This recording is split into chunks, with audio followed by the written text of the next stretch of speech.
부동산을 계약하기 전에 반드시 확인해야 하는 것이 등기부등본인데요. 그런데 깨끗한 등기부등본만 철석같이 믿고 거래했는데 그 집이 경매로 넘어가게 된 일이 발생했습니다. 실제 뉴스에도 나온 사례인데요. 이러한 일들이 발생하는 가장 큰 이유가 있습니다. 바로 우리나라 법은 등기부등본의 법적 공실력을 인정하지 않기 때문인데요.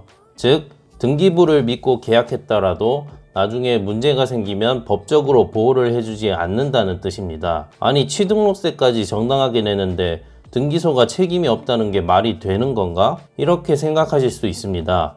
저도 동감하는 부분인데요. 그런데 등기부등본이 공신력이 없다고 하지만 등기부등본 확인 없이 거래할 수 없는 것도 현실입니다. 오늘 영상은 실제 그 피해 사례와 그 예방법까지 알아보겠습니다. 먼저 실제 피해 사례부터 간략히 소개해 드리겠습니다. 어느 A 부부가 담보대출과 보유 현금으로 화곡동에 있는 빌라를 구매하게 됩니다.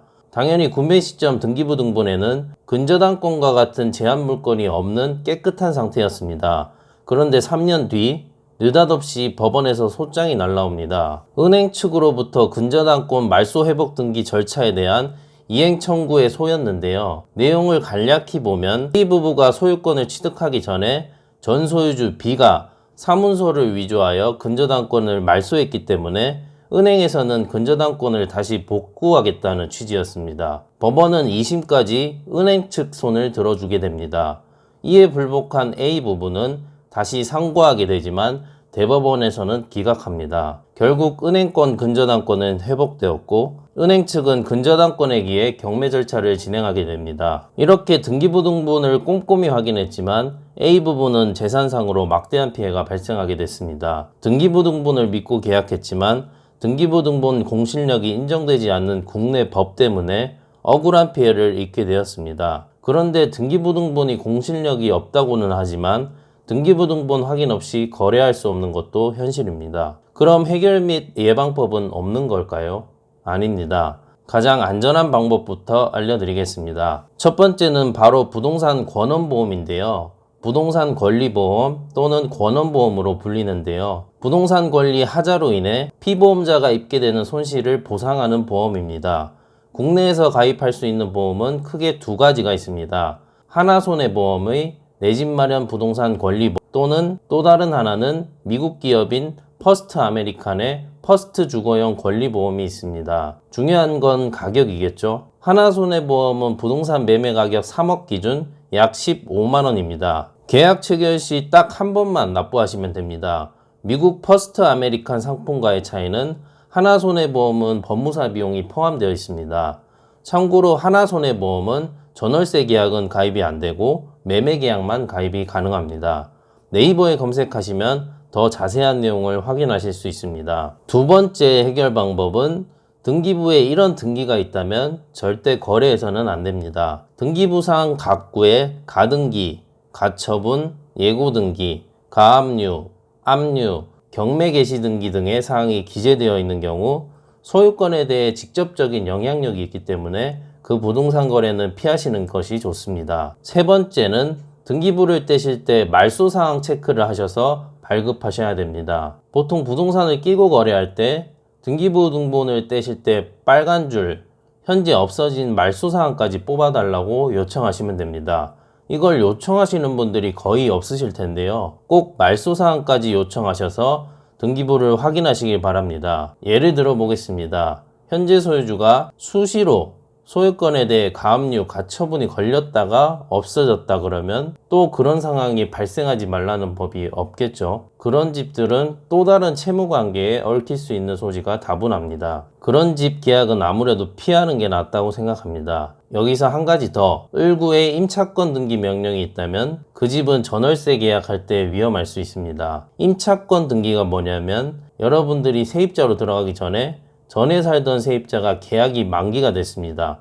만기가 되었는데 그 소유주가 보증금을 안 주는 상황이 발생한 겁니다. 그런데 전세입자가 다른 곳으로 전출 신고를 하면 대항력, 즉 보증금을 보호할 수 있는 권리가 없어집니다. 그래서 임차인 입장에서는 어쩔 수 없이 법원에 임차권 등기 명령을 신청하고 나간 겁니다. 그래서 보증금을 받을 때까지는 전세입자가 안 풀어주겠다는 제도라고 보시면 됩니다. 등기부에 임차권 등기 명령이 있다는 것은 세입자와의 분쟁이 있는 집이기 때문에 안 들어가시는 것을 추천드립니다.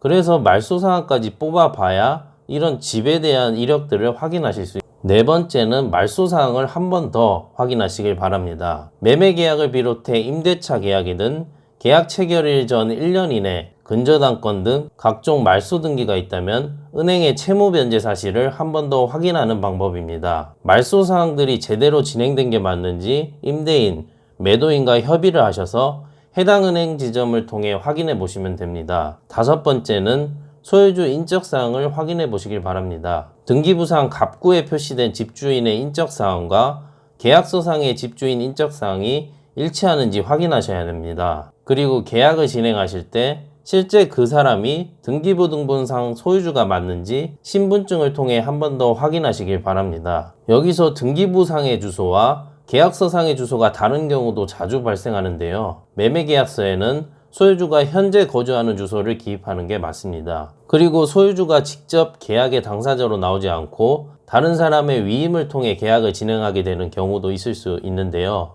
그 위임장에 위임한 위임인이 갑구에 등록된 소유주가 맞는지 꼭 체크하시길 바랍니다. 여섯 번째는 등기부등본 발급일자를 확인하시길 바랍니다. 등기부등본 아래쪽을 보시면 등기부등본을 열람한 날짜와 시간이 자세하게 나와 있습니다. 이 열람 일시를 보고 이 등기부등본이 당일에 열람한 등기부등본이 맞는지 확인하시길 바랍니다. 등기부등본의 내용은 하루 사이에도 얼마든지 바뀔 수 있습니다. 그렇기 때문에 등기부등본은 반드시 당일에 열람한 것을 기반으로 내용을 확인하셔야 됩니다. 일곱 번째는 계약서의 특약사항을 기재하는 방법인데요. 마지막으로 계약서 특약사항에 이 문구는 추가하시는 게 좋습니다. 매도인은 본계약 체결 시점에 공부사항의 권리관계를 잔금시까지 동일하게 유지하기로 하며 갑구와 을구의 특이사항이 없도록 한다. 이를 위반 시 계약 해지 또는 계약금의 배액을 배상한다. 보통 공인중개사 분들이 이런 특약사항을 적어줄 겁니다. 혹시나 안 적는 경우가 있을 수 있으니 꼭 숙지하셨으면 좋겠습니다. 그럼 등기부등본을 발급하는 방법을 알아보겠습니다. 컴퓨터로 쉽게 발급받을 수 있습니다. 네이버에 대법원 인터넷 등기소를 검색합니다. 로그인 후 등기열람 발급 메뉴를 선택합니다. 발급받으려는 물건의 주소를 입력하여 검색합니다. 아까 말씀드렸듯이 등기부를 뽑을 때 꼭 말소사항 포함을 체크하셔서 뽑으시길. 등기부를 보는 방법을 간단히 소개해 드리겠습니다. 우선 등기부등본은 크게 표제부, 갑구, 을구로 나누어집니다.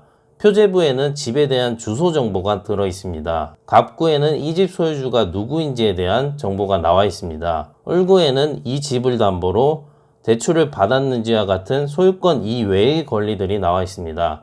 간단하죠? 이렇게 등기부등본만 믿고 발생했던 피해 사례와 그 해결 방법까지 현재 우리나라는 법적으로 등기부등본의 공신력을 인정하지 않고 있기 때문에 어쩔 수 없이 집을 사는 사람이 꼼꼼히 확인해야 하는 것이 저도 법 개정은 필요하다고 생각합니다. 현재 영상을 보고 계시는 분들은 내 집 마련이나 부동산 투자에 관심이 많으신 분들이 많으실 텐데요. 내 집 마련이든 부동산 투자든 가장 중요한 게 뭘까요? 바로 부동산을 싸게 사는 것이라 생각합니다. 부동산을 싸게 살 수 있는 방법을 간단히 소개해 드리겠습니다. 바로 경매인데요.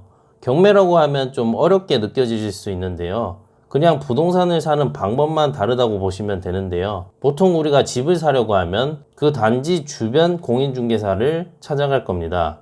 경매는 법원에 가서 희망 금액을 적고 직접 입찰하는 방식입니다. 즉 취득 방식만 다르다고 보시면 됩니다. 물론 경매는 권리 분석도 해야 되고 명도도 해야 되고 이런 번거로운 과정들이 존재하는 건 사실입니다. 하지만 그 과정들이 있기 때문에 시세보다 저렴하게 낙찰받을 수 있는 거라 생각합니다. 저는 지금까지 약 60건 낙찰 경험이 있는데요.